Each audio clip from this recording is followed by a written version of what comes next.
Plus de la moitié des startups qui échouent ont raté à cause d'un problème d'adéquation entre leurs produits et leur marché. Peut-être qu'elles ont un super produit, mais si personne n'en veut, si personne n'est prêt à l'acheter ou s'il est impossible à utiliser, alors c'est un flop.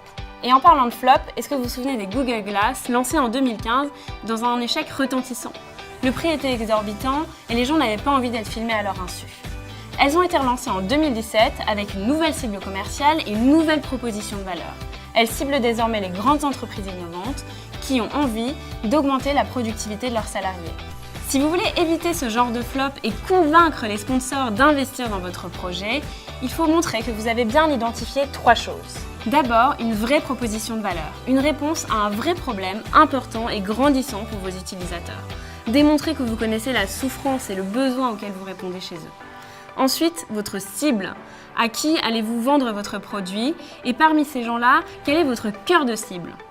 Et enfin, votre positionnement sur le marché, c'est-à-dire la place que vous voulez prendre et ce qui vous différenciera de vos concurrents. Voici 5 conseils pour comprendre votre marché. Commencez par définir les types de clients qui rencontrent le problème que vous souhaitez résoudre et qui seraient prêts à payer pour une solution. Qui sont-ils? Des particuliers, des entreprises, des organismes publics? Précisez ensuite leurs caractéristiques économiques, sociales, comportementales, ainsi que leurs habitudes de consommation.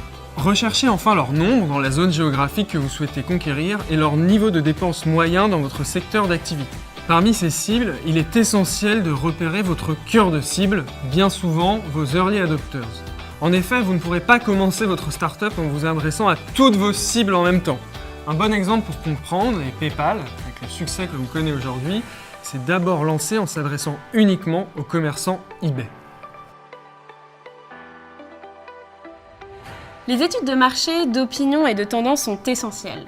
Elles vont vous permettre de démontrer l'émergence d'un nouvel usage, l'existence d'un besoin mal satisfait et de démontrer le potentiel économique de votre solution. Toutefois, elles ne suffisent pas si vous voulez être innovant.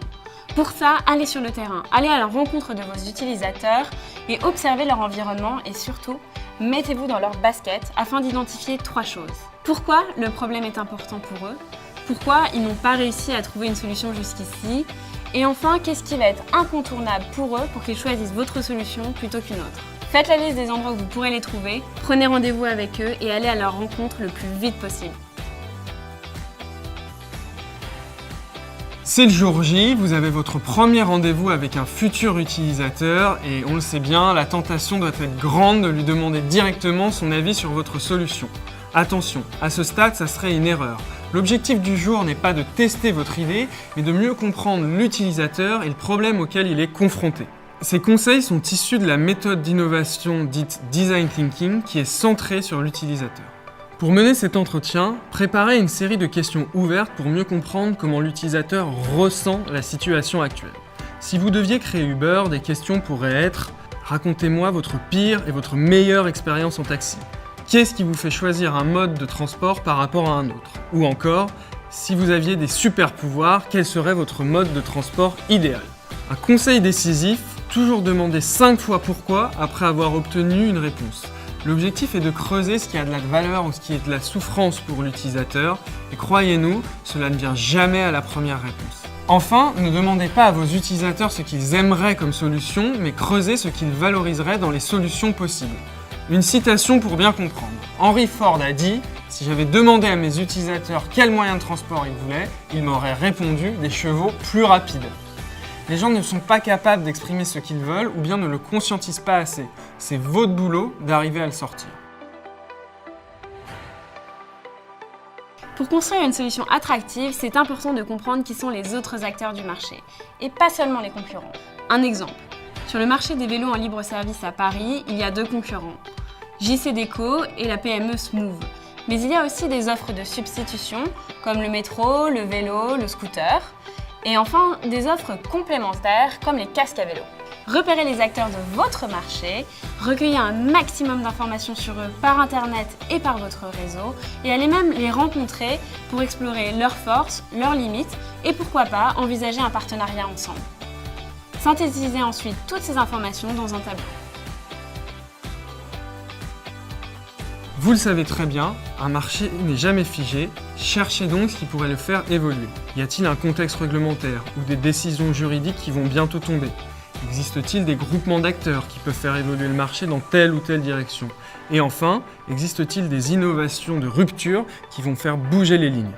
Vous savez désormais les éléments essentiels sur lesquels le potentiel économique de votre start-up va être évalué. Bien sûr, en quelques semaines, vous n'aurez pas une vision exhaustive.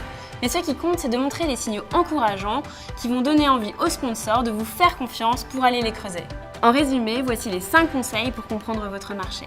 1. Devenez expert de votre cible. 2. Allez sur le terrain. 3. Posez des questions sur votre problème.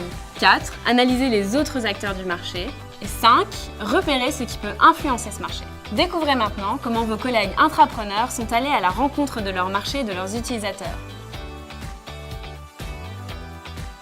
Pour comprendre nos utilisateurs, ce qui a été déterminant, ça a été d'aller à leur rencontre.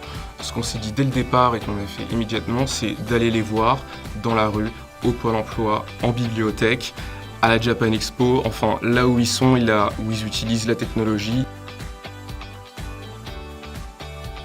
Alors dans Cheerly, on s'est rendu compte, parce que c'est ce que les utilisateurs nous déclaraient, qu'organiser un event, tel qu'ils nous le disaient, c'était d'abord imposer les lieux, les dates, bref, imposer les conditions d'un événement. Et en creusant avec la technique des 5 pourquoi, on a compris qu'ils le faisaient ainsi parce qu'ils avaient du mal à obtenir un consensus de la part de leurs amis. C'est pour ça que chez Cheerly, on s'est concentré sur le mettre tout le monde d'accord quand on organise un event pour les aider à le créer. Ce qui a été aussi déterminant, c'est qu'on a beaucoup parlé avec des gens en externe et en interne, donc à la fois des distributeurs externes, pour savoir quelles étaient leurs attentes en termes de coaching financier, mais aussi des clients, des utilisateurs lambda, donc des gens chez Lixa ou même en externe, pour essayer de comprendre quelles étaient leurs attentes sur le sujet de l'épargne.